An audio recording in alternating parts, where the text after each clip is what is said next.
Direktur utama sekaligus pemilik Rumah Sakit Bina Sehat Jember Dr. Faida mengaku tidak mengetahui pegawainya berlibur ke Gunung Bromo, Jawa Timur. Seperti diketahui, rombongan karyawan RS Bina Sehat Jember mengalami kecelakaan hingga menewaskan 8 orang di Desa Boto, Kecamatan Lumbang, Kabupaten Probolinggo, Jawa Timur, Minggu, 14 September 2025. Dr. Faida mengatakan liburan karyawannya bukan agenda perusahaan, melainkan murni inisiatif sejumlah karyawannya secara mandiri dan mengajak keluarga.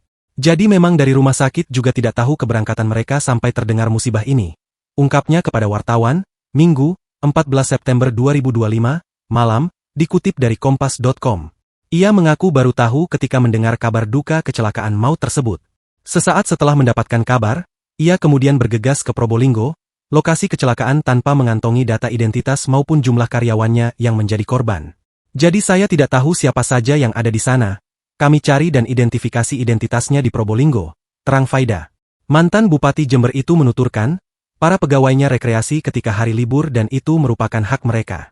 Sebagian dari para korban adalah perawat RSBS yang sebelumnya D3 lalu lanjut kuliah dan baru wisuda menempuh S1.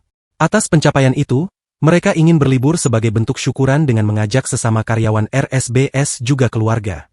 Sedih sekali ada yang suami, istri, anak meninggal, ungkap Faida.